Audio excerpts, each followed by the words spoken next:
मंत्रिपरिषद के मेरे साथी श्रीमान राधा मोहन सिंह जी, डॉक्टर संजय जी, मंच पर विराजमान सभी महानुभाव और कृषि और विज्ञान के क्षेत्र से जुड़े हुए सभी तपस्वी जन,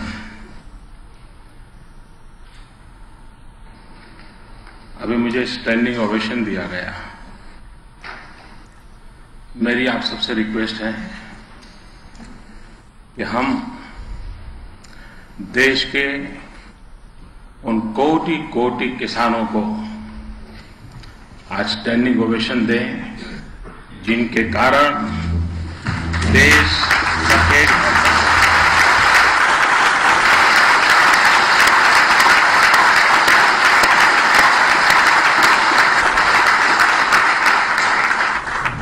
हम स्टैंडिंग ओवेशन उन महानुभावों को दें जिन्होंने आज अवार्ड भी प्राप्त किया है और देश में इस प्रकार की गतिविधि से जुड़े हुए हैं,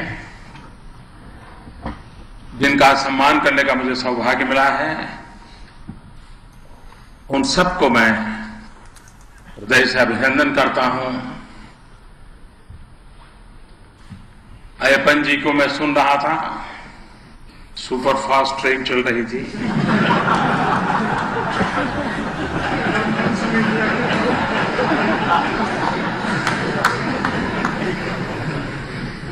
इसी तेज गति से कृषि विकास भी होगा, ऐसा मुझे बड़ा भरोसा है।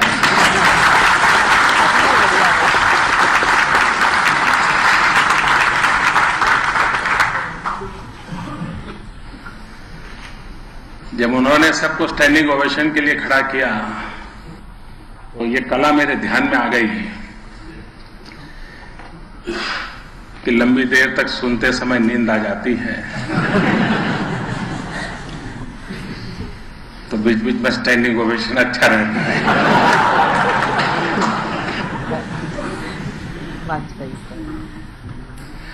लेकिन मैंने स्टैंडिंग ओवेशन उसके लिए नहीं करवाया था, क्योंकि मैं हृदय से मानता हूं कि देश के कोटि कोटि किसानों ने भारत के भाग्य को बदलने में बहुत बड़ा योगदान किया है। और इसलिए वैज्ञानिक कितनी ही खोज क्यों न करे, लेकिन अगर किसान उस पर भरोसा करके अपना 1 साल खपा नहीं देता है, 2 साल खपा नहीं देता है, तो सिद्धि संभव नहीं होती है।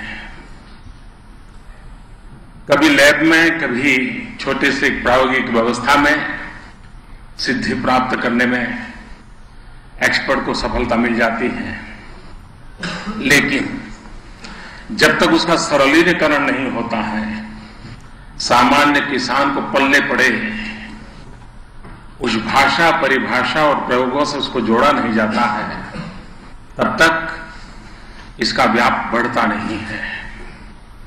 हमारे देश में कृषि ज्यादातर पीढ़ी दर पीढ़ी विरासत में दी जाती है, और इसलिए परंपराओं को बदलने का साहस बहुत कम लोग रखते हैं। जब तक उसको ये भरोसा न हो, हाँ भाई, हाँ दिस इज द वे, ये कुछ होगा, और उसके लिए भी 2, 4, 5 साल तक सोचता रहता है वो, क्योंकि उसे मालूम है कि कहीं मैं प्रयोग कर गया और मेरी जिंदगी अटक गई तो क्या होगा, इसलिए वो हिम्मत नहीं करता है। और इसलिए भारत के विज्ञान जगत को और खास करके कृषि क्षेत्र में अनुसंधान करने वाले महानुभावों के सामने, सरकार के सामने, सामान्य किसान समुदाय के सामने ये नितांत आवश्यक है कि हम बदलते हुए युग में, बदलते हुए परिवेश में, क्लाइमेट चेंज के माहौल में और वैज्ञानिकों के द्वारा किए गए संशोधनों के माध्यम से, प्रोग्रेसिव फार्मर्स के द्वारा किए गए प्रयोगों के माध्यम से, बदलते हुए क्लाइमेटिक जोन्स, अब क्लाइमेटिक जोन ही बदल रहे हैं हमारे सारे। कभी एग्रो क्लाइमेटिक जोन पहले जो बनाए होंगे, शायद आज एग्रो क्लाइमेटिक जोन में काफी बदलाव नजर आ रहा है। उन सारे पार्श्वभूमि में हमारा किसान भरोसा करके प्रयोग करने की हिम्मत करें और इस दिशा में हम कैसे आगे बढ़ें। आज इस अनुसंधान केंद्र को 86 साल हो गए। मैं चाहूंगा कि आप सब मिलकर के इसका शताब्दी वर्ष कैसे मनाया जाए, उसका प्लानिंग आज ही करें। और इंस्टीट्यूशनल सेलिब्रेशन प्लानिंग नहीं, हम इस अनुसंधान के माध्यम से किसानों तक कैसे पहुंचेंगे, किन किन विषयों में पहुंचेंगे, किन किन बातों में हम कुछ गोल सेट करके अचीव करेंगे, और सारी fraternity, all the university, all the agriculture college, सब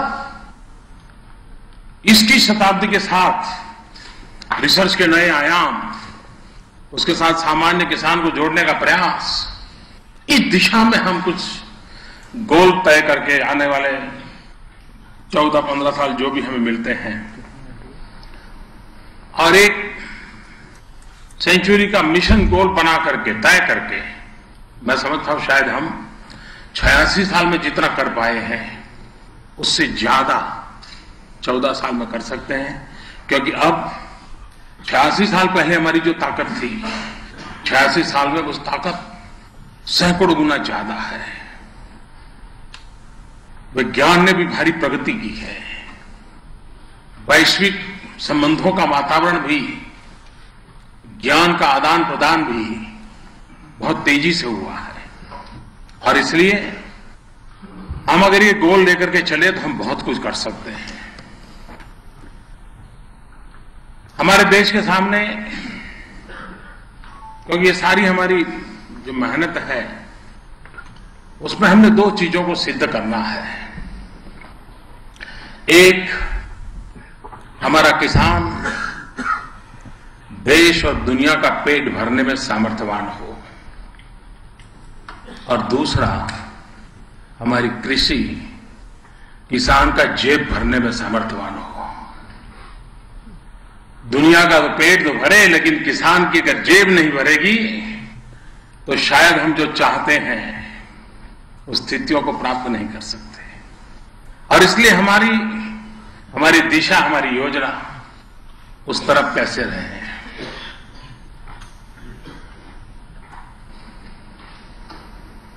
हमारे जमीन तो बढ़ने वाली नहीं है, परिवार बढ़ते चले जा रहे हैं, मांग बढ़ती जा रही है, और इस समय हमने उन चैलेंजेस को एड्रेस करना पड़ेगा।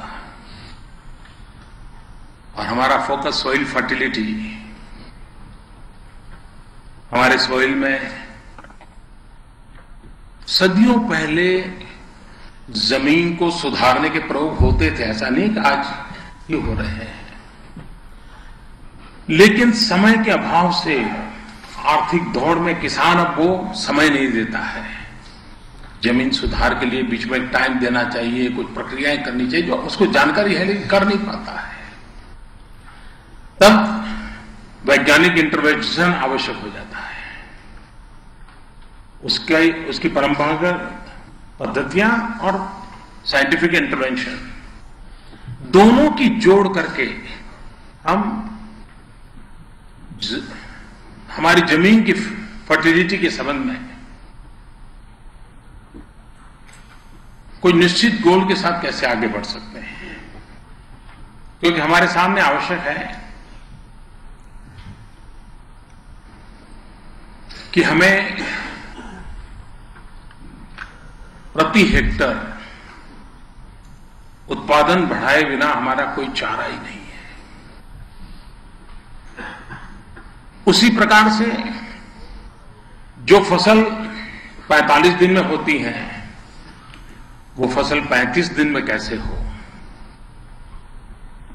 वो कौन सी वैज्ञानिक पद्धतियां हो, किस प्रकार का टाइम फ्रेम हो, और फिर भी क्वालिटी इरोजन न हो।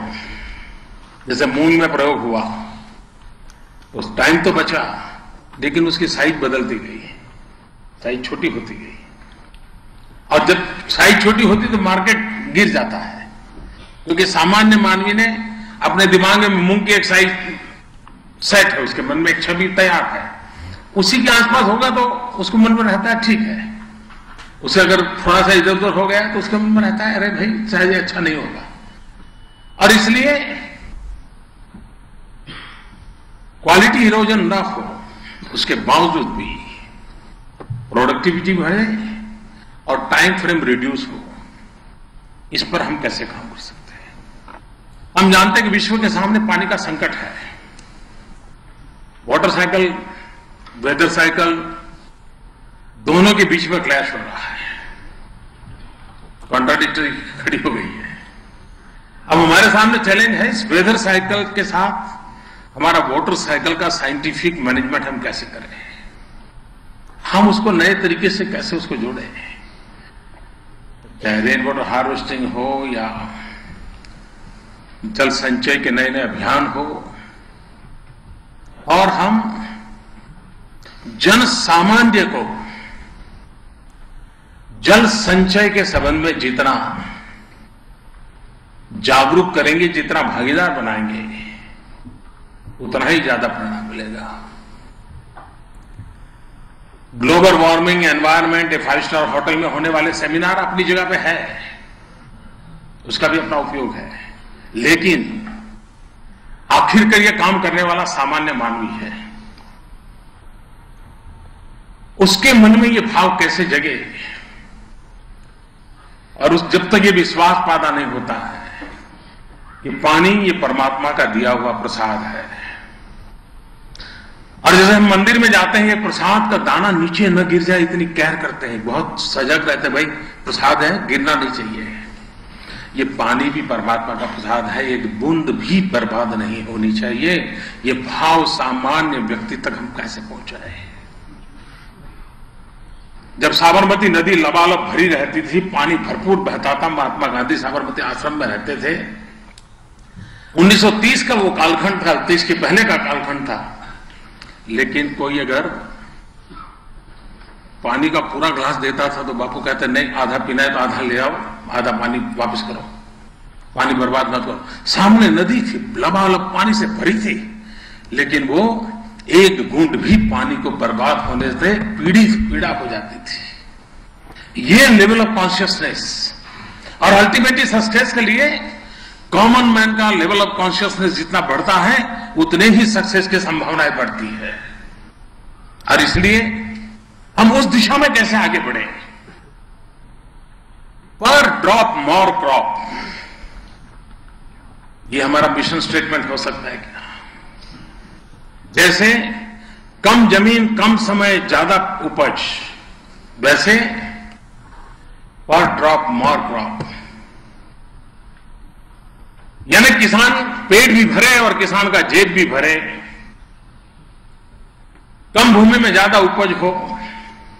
इसी के साथ हमारी एनिमल हस्बेंड्री, हमारे पास जितनी मात्रा में पशु है उसकी तुलना में दूध बहुत कम है, दूध की मांग ज्यादा है, रिक्वायरमेंट भी ज्यादा है। हमारे पशु ज्यादा दूध उत्पादन करें, ये हमारे लिए एक सहज साफ प्रक्रिया होनी चाहिए, ये एक सामान्य व्यवस्था का हिस्सा बनना चाहिए। ऐसा नहीं कि यूनिवर्सिटीज और लैब ने या वेटरनरी कॉलेज इस पर काम नहीं किया है, लेकिन जब तक ये काम जो पशुपालक है उस तक नहीं पहुंचता है तब तक हमें परिणाम नहीं मिलता है। सारे विश्व में ये जो बदलाव आया है उसमें साइंटिफिक इंटरवेंशन से आया है, टेक्नोलॉजी अपग्रेडेशन और टेक्नोलॉजी का इन्वॉल्वमेंट से आया है। हम जब तक उस दिशा में नहीं जाते, हम देश और दुनिया की मांग की पूर्ति के लिए, और स्थिति ऐसी है मांग बहुत बड़ी है, हमारे लिए एक अपॉर्चुनिटी है, उस अपॉर्चुनिटी को कैसे भरे। हमारे सामने एक सबसे बड़ी चैलेंज है लैब टू लैंड। जो लैब में है वो लैंड पर कैसे आए, जो यूनिवर्सिटी के पास है वो कृषक के पास कैसे पहुंचे। जो श्रद्धा यूनिवर्सिटी के एक लैब में बैठ करके साइंटिस्ट को है, वो श्रद्धा एक कृषक के मन में कैसे हो। और उसके लिए प्रोग्रेसिव फार्मर्स, यही हमारी सबसे बड़ी एजेंसी होती है। प्रोग्रेसिव फार्मर्स मेंटली रिस्क लेने के लिए तैयार होता है, उसके डीएनए में होता है ये, वो चाहता है हाँ चलो मैं करूंगा, बताइए भैया। लेकिन ये हमारा कोई संबंध है क्या? क्या यूनिवर्सिटीज के पास और एग्रीकल्चर कॉलेजेस के पास अपने इलाके के प्रोग्रेसिव फार्मर्स, उनकी एक्सपर्टीज, 35 एज ग्रुप के अच्छे पढ़े लिखे फार्मर्स, इनका कोई डाटा है क्या?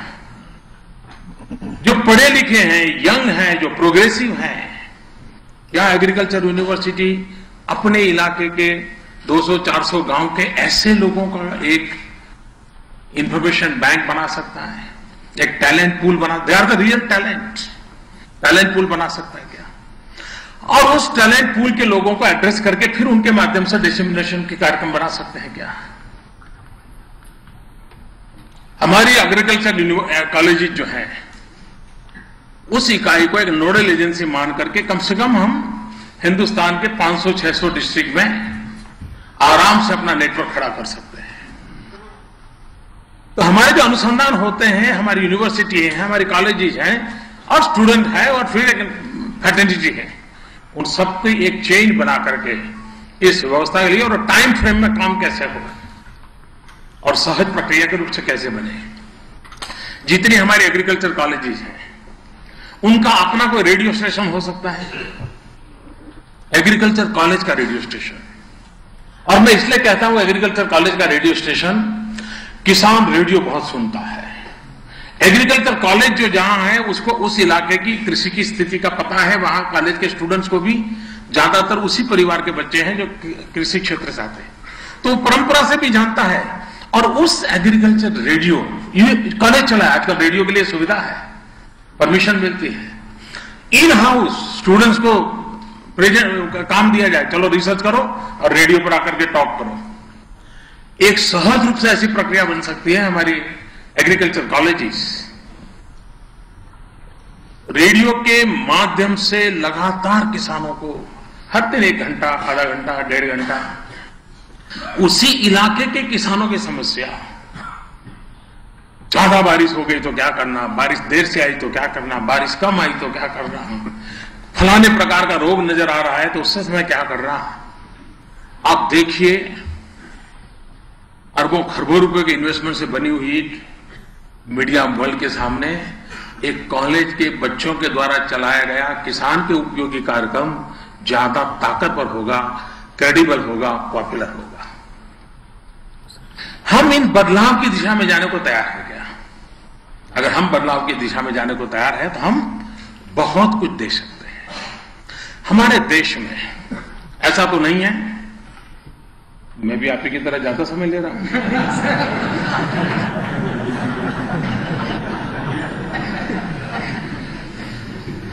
अपने आगे के लोग जो रास्ता छोड़ जाते हैं तो आदत पीछे वाले की वैसी हो जाती है। ऐसा नहीं कि हमारे स्टूडेंट्स ने कोई रिसर्च काम नहीं किए, पीएचडी प्राप्त नहीं किए, उसके ऐसे लिखे हुए नहीं है रिसर्च। क्या हम तय कर सकते हैं विद इन 4 या 5 इयर्स सभी यूनिवर्सिटीज में अब तक एग्रीकल्चर में जितने भी रिसर्च हुए हैं, या पीएचडी हुआ हो या रिसर्च पेपर लिखे गए हो, उन सबको डिजिटल करके कंपाइल कर सकते हैं।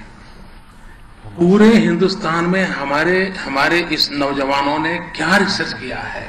अगर मान लीजिए किसी ने गेहूं पर रिसर्च किया है, देश की 25 यूनिवर्सिटी में 200 के करीब छात्रों ने पिछले 50 साल में रिसर्च किया होगा। आज वो खजाना कहां पड़ा है?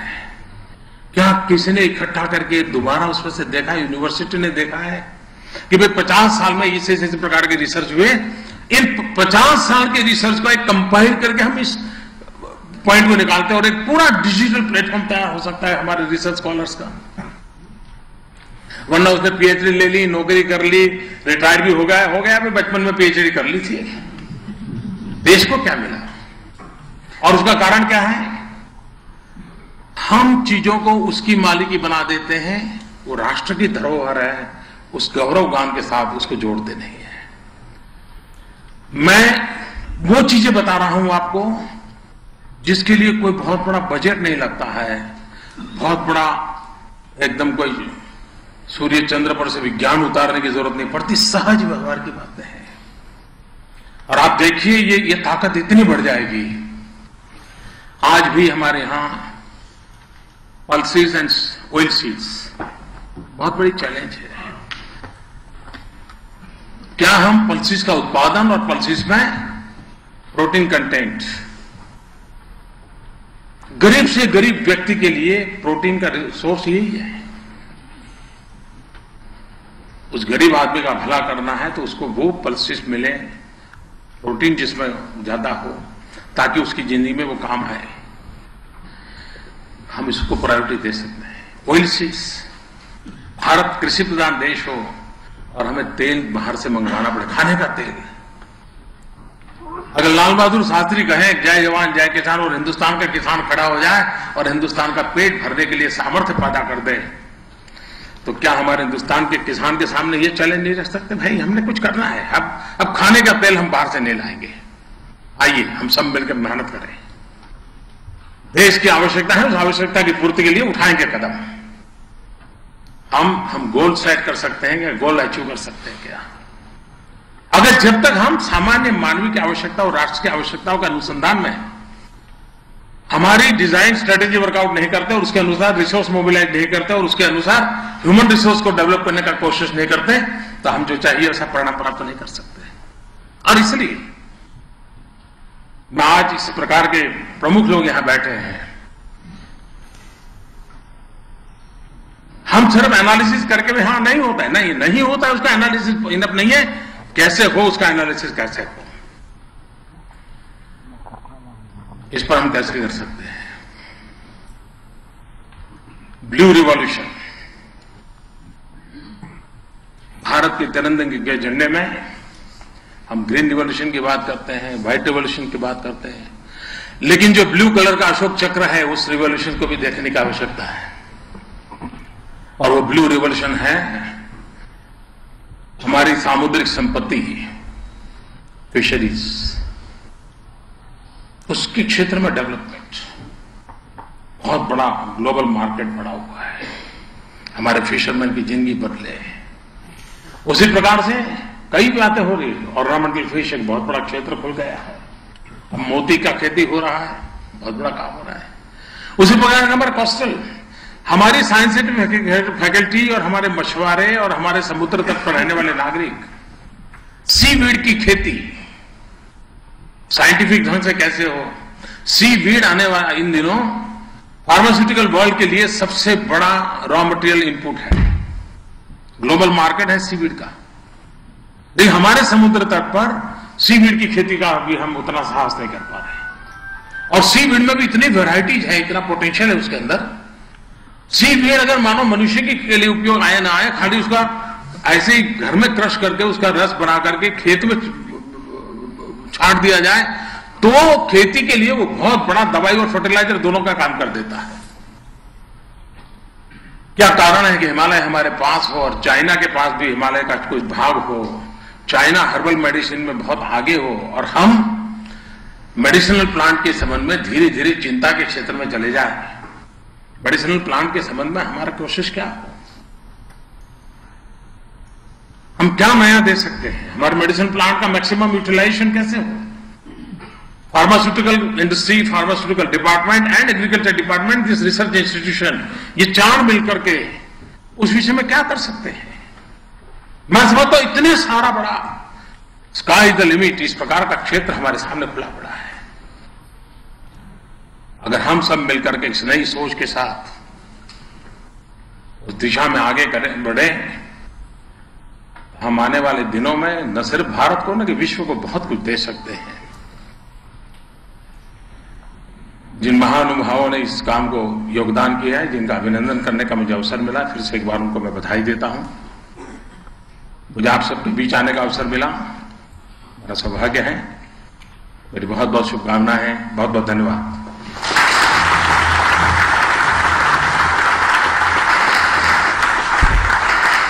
प्रधानमंत्री महोदय